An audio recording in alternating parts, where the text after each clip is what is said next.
Сайн байна уу? Хэрвээ Америкийн нэгдсэн улсад судалгааны ажил хийхээр орж ирээд одоо цаашдаа яаж хөгжих үү, карьераа яаж хөгжүүлэх үү гэж бодож байгаа бол энэ видеог үргэлжилж дуустал нь үзээрэй. Миний нэрийг бол Баатар гэдэг. Би энэ Калифорни мужийн ангаах ухааны их сургуульд багшилдаг юм аа. Би оюутнуудыгаа Америкийн эмчийн эрх авах шалгалт USMLE гэдэг шалгалтанд бэлддэг. Тэр шалгалтыг давж ээж оюутнууд маань эмчлэх хэрэгээ олдгоо. Гадаад оюутнууд ч гэсэн мэдээж хэрэг тэр шалгалтыг давж бас эмчлэх эрх олж авдаг. Гэхдээ би яаж тэр шалгалтанд бэлдэх үү, яаж давах үү гэдгийг энэ удаад та нартай ярихгүй. Тэр асуудлаар бол энэ шалгалтыг өөрсдөө давтсан одоогоор ажиллаж байгаа олон сайхан монгол залуучууд байгаа учраас тэднээс асуу зөвлөөрэй. Би та нарт энэ юу ярих гэж байгаа гэвэл тэр шалгалтанд бэлдэж чадаагүй эсвэл бэлдээд ороод тэмцээгүй тохиолдолд тэгээд судалгааны ажил маань цаашдаа ирээдүгөө харагдчихэвэл ямар арга болох вэ? Яаж өөр ямар ажил болох вэ гэдэг талаар зөвлөгөө өгмөр байгаамаа. Судалгааны ажил хийхэд бол үнэхээр их үр дүнтэй, их нэртэй, сайн сэтгүүлүүдэд статьянуудыг хэвлэж чадах юм бол мэдээж хэрэг бол цаашдаа ажиллах болцоо бол олдох байхаа. Харин тэгж чадаагүй тэгээд судалгааны ажлын маань хугацаанд дуусаад одоо яах вэ гэдэг асуудал гарч ирсэн тохиолдолд ямар болцоо байдгийн талаар би та нарт танилцуулмаар байгаамаа. Америкийн нэгдсэн улсад бол судалгааны ажил бол ялангуяа тэр дундаа ангаах ухааны, шинжлэх ухааны судалгааны ажил бол дээр түвшинд явагдаж байсан. Одоо ч гэсэн явагдаж байгаа. Тэгтээ бол нэлээд бэрхшээлтэй болоод байгаа. Яагаад гэвэл шин засгийн газар ирснээс хойш бол судалгааны ажлын грант буйн хэмжээ маш их багассан. Түүнээс ч зогсохгүй. Одоо грант авчихсан судлаачид маань грантныхаа мөнгөө үргэлжлүүлэн авч улсаас авч чадахгүй болоод байгаа нь тохиолдол бол олон гарч ирж байгаа. Ийм нөхцөлд бол судалгааны ажил олоход бол мэдээж хэрэг бэрхшээлтэй болоод байгаа. Хэрвээ та ангаах ухааны их сургууль төгсөөд эмчийн дипломтой түүн дээр нэмээд ямар нэгэн ангаах ухааны үндсэн шинжлэх ухааны докторийн зэрэгтэй, PhD зэрэгтэй байх юм бол ангаах ухааны их сургуульд багшийн ажил олох нь бол хамаагүй бололцоотой, илүү амар гэж хэлэх юм уу, тийм болоод байгаа. Яагаад гэвэл ангаах ухааны сургуулиуд бол багасаагүй, улам ихсэж байгаа. Шинээр шин сайхан сургуулиуд бол нэгдэж байгаа. Миний хувьд гэвэл би Москвагийн ангаах ухааны их сургуульд төгссөн. Тэгээд сургуульд явах үед маань манай аав Пилжээгийн долгор гэж хүн байсан. Улсын гавьяад багш, төрийн сойрхолд, төрийн Монголын ангаах ухааны их сургуулийн Мессаслын техникийн эрхлэгч Пилжээгийн долгор гэж хүн байсан.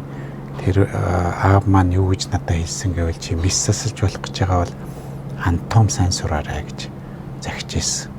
Сургуулаа улаан дипломтой төгсөөд хурж ирэхэд маань би ангаах ухааны их сургуульд дагалдан багшаар орж дараад нь Мессаслын багшаар ажиллаж байсан. Тэр үед маань аав маань юу гэж хэлсэн гэвэл чи өөрөө Мессаслын ч юм антомын мэдлэг сайтай ч гэсэн өөрийгөө багш болчлоо гэж бодож болохгүй. Багш хүн гэдэг чинь нэгдүгээрт сурганы онолыг бол маш их сайн мэдчих хэрэгтэй. Хоёрдугаарт өөрөө мэдлэгээ хуваалцах, хүнд юм зааж өгөх дуртай байх хэрэгтэй гэж. Тэгвэл чи сайн багш болно гэж надад захиж ирсэн. Тэр хоёр захиас маань бол одоо хүртэл надад бодогддог. Тэр хоёр захиас маань бол үнэхээр миний одоогийн байдалд хүрэх, одоогийн амжилтанд маань бол үнэхээр хэрэг болсон хоёр зөвлөмж байгаа юм. Тэгээд бол ирээдүг харж исэн юм шиг надад хэлж исэн байгаа. Тэрийг бол би өөртөөсөө мартдаггүй. За тэгээд ажиллаж байгаад, Монголд ажиллаж байгаад, Мессаслчаар ажиллаж байгаа Япон улсад Монбушогийн цалингаар бараг анхны хэдэн улсуудын нэг нь байсан баг явж би суралцсан. Тэгээд тэнд PhD гийн диплом авч цаашдаа дараад нь Америкийн нэгдсэн улсад нээжд хурж судалгааны ажил хийж ирсэн юм аа. Судалгааны ажил хийж байгаад мэдээж хэрэг ихэнх улсууд бол нөгөө J1 гэдэг виз байдаг. visiting scholar юм уу postdoctoral fellow гэдэг тийм шугамар орж идэг. Тэр маань бол хугацаатай байдаг. Зарим нь бол 2 жил. Тэрийг бол тодорхой хэмжээгээр бол сунгаж болно. Тэгэхдээ нэг нөхцөл нь ямар нөхцөл байсангүй бол төгссөнийхаа дараа заавалчгүй нутаг руугаа буцах ёстой гэсэн зарим визнүүд бол тийм нөхцөлтэй байдаг. Болвол тийм J виза авах юм бол тийм нөхцөлгүй виз авсан нь бол зөв шүү. Тэгвэл амар байдаг. Нөхцөлтэй байх юм бол маш хэцүү болдог.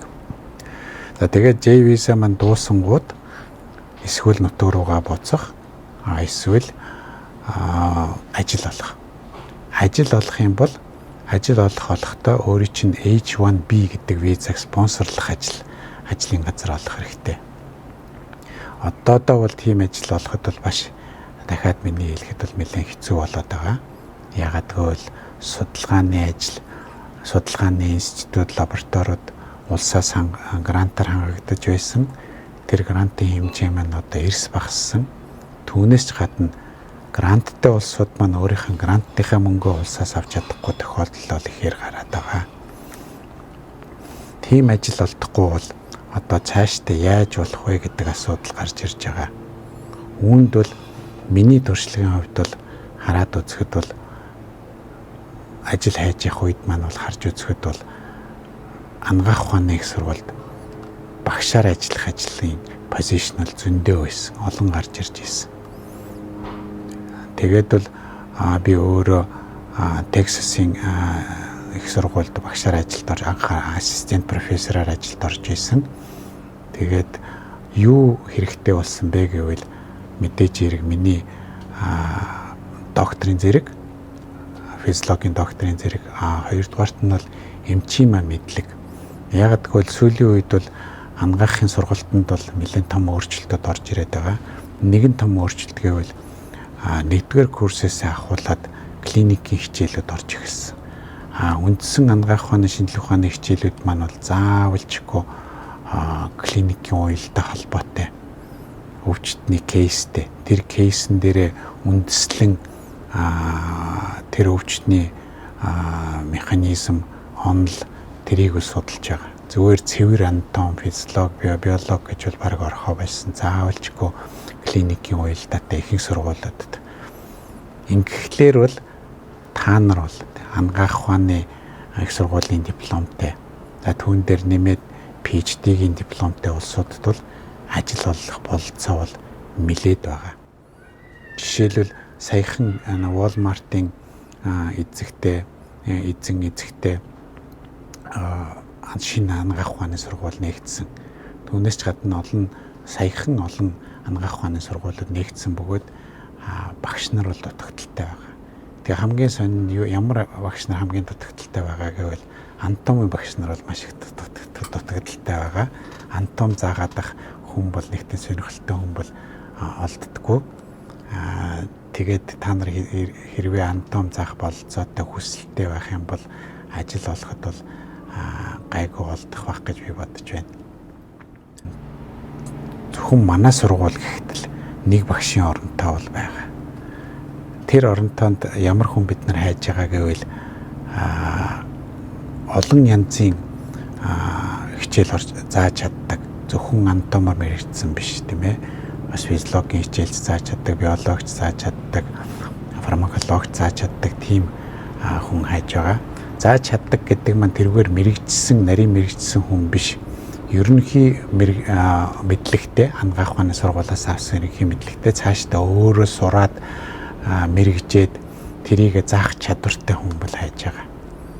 Хэрвээ та өөрийгөө тэгж чадна гэж бодох юм бол энэ линкийг ашиглаад тэгээд манай вебсайт руу орж аппликейшн өгөөрэй. Гол нь манай сургууль бол H1 визийг бол одоохондоо спонсорлж чадахгүй байгаа.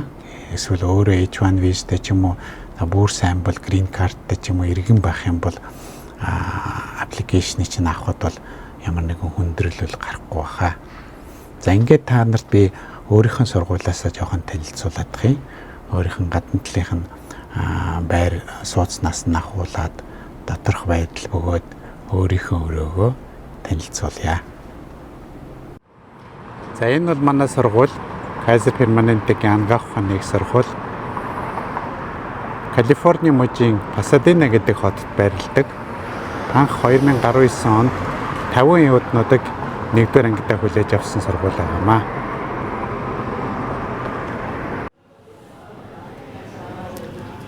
За энэ бол манай сургуулийн багш нарын өрөө байдаг хэсэг байна. Ийм том сайхан гэгээтэй цонготой. Энэ шилэн алганы цаана бол багш нарын өрөө байгаа. За миний өрөө бол энэ буланд байна.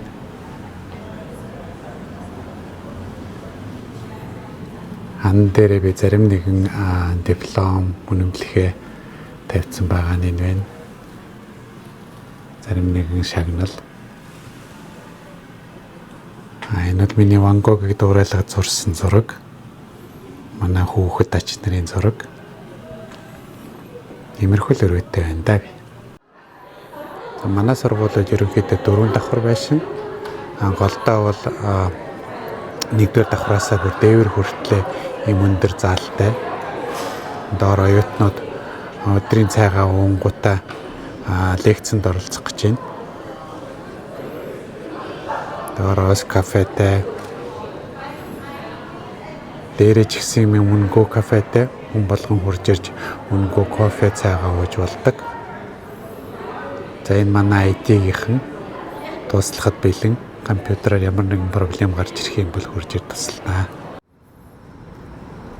За энэ бол манай сургуулийн дээвэр нь байгаа юм. Дээвэр дээрээ юм засцсан саадтай. Тэндээ бол бас нөгөө хоолны газартай. Энд бол оюутнууд хурж ирж йога хийдэг газар маань байна.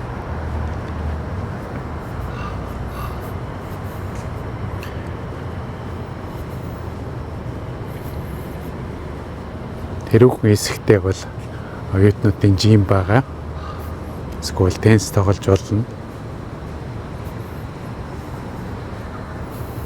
Ер нь Америкийн залуучууд бол их айгүй их жим явдаг. Зөндөө их нөгөө цаг заваа голцоо дандаа жимэнд өнгөрөөдөг залуучууд байдаг юм байна.